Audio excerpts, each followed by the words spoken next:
பாரும் சாண்ட்ராவும் உட்காந்து பேசிகிட்டு இருக்காங்க. பேசிகிட்டு இருக்கும்போது திவ்யாவை பிரஜன் கூட சேர்த்து வச்சு பேசுகிறாங்க. அது என்னன்னு பார்க்கலாம். அதுக்கு முன்னாடி என்னெல்லாம் பேசுகிறாங்கங்கிறத ஃபாஸ்ட்டாக சொல்லிடுறேன்.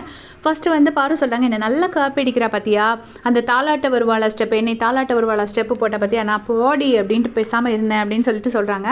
அதுக்கப்புறம் சொல்கிறாங்க, என்ன ரெஜிஸ்டர் பண்ண ட்ரை பண்ணுறாங்களாமா மேடம், நான் அதை மைண்ட் பண்ணவே இல்லை அப்படின்னு சொல்லிட்டு பாரு சொல்கிறாங்க. அப்போ வந்து சாண்ட்ரா சொல்கிறாங்க, என்னையும் ப்ரொஜெக்ட் பண்ண ரொம்ப நாளாக ட்ரை பண்ணிகிட்டே இருந்தா, 2-3 நாள் என்னை சண்டைக்கு இழுத்தா, நான் பேசாமல் தான் இருந்தேன், கடைசியாக கூப்பிட்டு கேட்ட உடனே தான் எனக்கு ரொம்ப கடுப்பாயிடுச்சு அப்படின்னு சொல்லிட்டு சொல்கிறாங்க. சொன்ன உடனே பாரு சொல்கிறாங்க, நீ வந்து ஓடி போயிட்டடி, அந்த இடத்துலேருந்து போயிட்ட, அதுக்கப்புறம் நீ தனியாக ஜோன்ட் அவுட் ஆகி தனியாக உட்காந்துட்ட, ஸோ பிரச்சனை இல்லை அப்படின்னு சொல்லிட்டு பாரு சொல்கிறாங்க.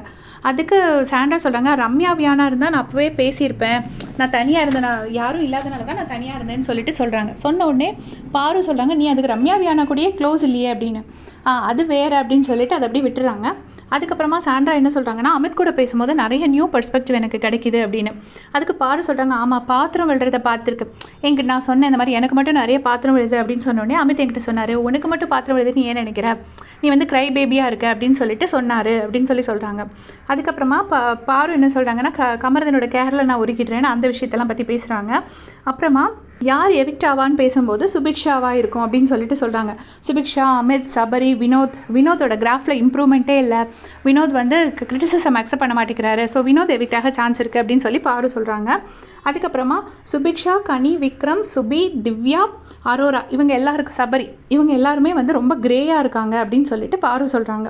இவங்க எல்லாம் சேர்ந்து ஒரு கேங் அப்படின்னு சொன்னோடனே திவ்யா கிட்ட கொஞ்சம் கூட நல்ல குணமே இல்லை, எங்கள் அம்மா சொன்னப்பறம் தான் எனக்கு தெரிஞ்சுது, அவள் ரொம்ப ரொம்ப மோசமாக இருக்கா, இவங்க கூட போய் சேர்ந்துக்கிட்டா அப்படின்னு சொல்லிட்டு சாண்ட்ரா கிட்ட கேட்குறாங்க. அவள் எப்போ இந்த கேங்கில் போய் சேர்ந்தா, நீ விரட்டி விட்டதுக்கப்புறம் தான் இந்த கேங்கில் போய் சேர்ந்தாளா அப்படின்னு சொல்லிட்டு பாரு கேட்குறாங்க.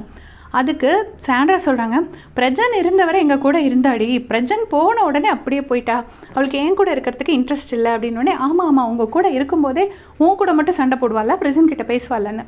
அதாவது ஒரு தப்பான விஷயத்த ரொம்ப டீசெண்டாக சுகர் கோட் பண்ணி சொல்கிறாங்க. நீதி கூட பார்த்தேல, டீம் பிரிக்கும் போது பிரச்சனை பண்ணுறா, ஏன்னா இப்போ இனிமேல் வந்து திவ்யா கிட்ட யாரை டீமாக போடுறதுன்னே எல்லாருக்கும் ஒரு பயம் வந்துடும்ல அப்படின்னு சொல்லிட்டு இப்போ பாருவும் சாண்ட்ராவும் பேசுகிறாங்க. அப்புறமா பாரு என்ன சொல்கிறாங்கன்னா, நான் சேர்ந்து விளையாடுறேன்னு என்னை எல்லாரும் சொல்கிறதுனால எனக்கு ஒருவேளை நான் எவிக்ட் ஆகிடுவேணும்னு பயமாக இருக்குது, நம்ம எல்லாரும் தானே உட்காந்து பேசுகிறோம், ஸோ சாண்ட்ராவோ, அமித்தோ, பாருவோ, அப்புறம் வினோத் வந்து ஓட்டு கிடச்சிருக்கோண்டி அவருக்கு, ஃபஸ்ட்டு வந்து அவங்க எவிக்ட் ஆவாங்க கிளியராக சொல்லிட்டாங்க, அதுக்கப்புறமா அதை சேஞ்ச் பண்ணி ஓட்டு கிடச்சிருக்கோண்டி, பட் கேம் வைஸ்ன்னு பார்த்தா அவர்கிட்ட எந்த இம்ப்ரூவ்மெண்ட்டுமே இல்லை, ஒரே பரபரப்பாக இருக்கார், அவ்வளோதான், மற்றபடி எதுவுமே அக்செப்ட் பண்ணிக்க மாட்டேங்கிறாரு அப்படின்னு சொல்லி பேசி முடிக்கிறாங்க. ஸோ இதே மாதிரி அப்படி செஞ்சுக்க சேனல் சப்ஸ்கிரைப் பண்ணிக்கோங்க. தேங்க்ஸ் ஃபார் வாட்சிங்.